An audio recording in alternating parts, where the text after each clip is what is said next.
ఇది ఉప్పు వేయాలమ్మా, పెరుగు వేసి శుభ్రంగా రుద్దాలి. ఓకే, రుద్దినాక వాటర్ పోసి క్లీన్ చేయాలి. ఓకే, అట్లా మనకి చేపలు మామయ్య తీసుకొచ్చారు, కర్లపాలెంలో దొరుకుతాయి. ఏం చేపని మామయ్య వచ్చాక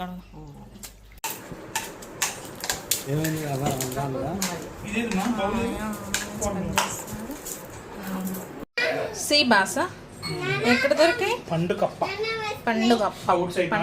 అంటండి. మా ఊరికి దగ్గరలో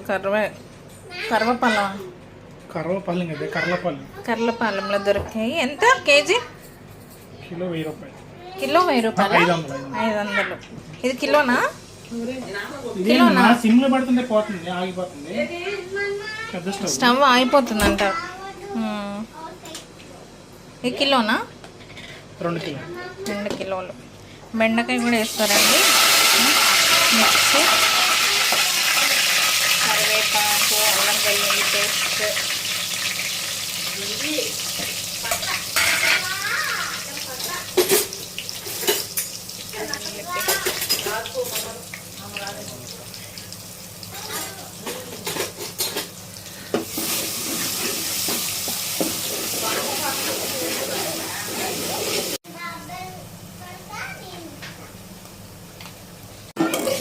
ఆనియన్ పేస్ట్,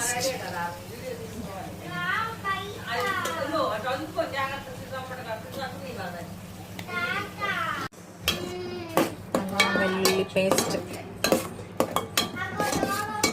ఆనియన్ పేస్ట్ కూడా వేసాను.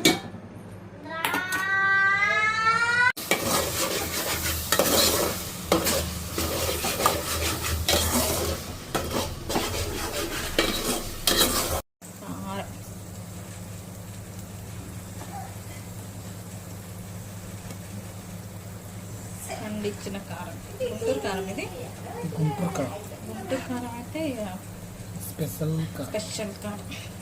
ప్లస్ మా ఇంట్లో అది వేరే స్పెషల్ కారం. అవును, కారం రెసిపీ అలా తప్పదు. చింతపండు పులుసు, ముందుగా నానబెట్టుకున్న చింతపండు పులుసు.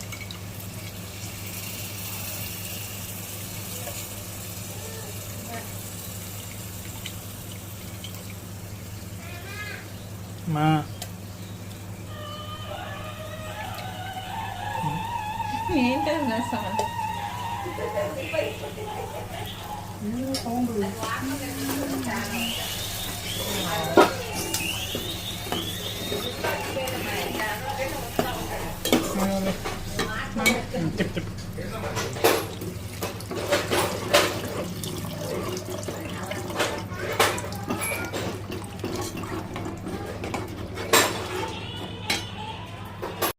మసాలా, ధనియాలు, లవంగాలు వేసి మిక్స్ చేసి కొంచెం నీళ్ళు తీసుకుని వాటర్ ఫిష్ లేనా?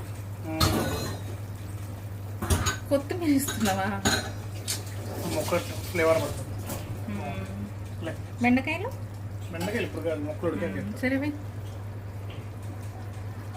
నాకు ఇష్టమైన పార్ట్ ఏంటిది? హెడ్. హెడ్ అంత పెద్ద ఉంది, నేను కట్ చేద్దాను. సీ బాస్ మనదేంటి తెలుగులో? పండుగప్ప. కప్ప అండ్ గొప్ప పండుగ కప్ప అంటారు. నీకు ఫిష్ ఇష్టమా తల్లి? ఫిష్ ఇష్టమా నీకు? ఫిష్ సరే, మలయాళీ లాంగ్వేజ్.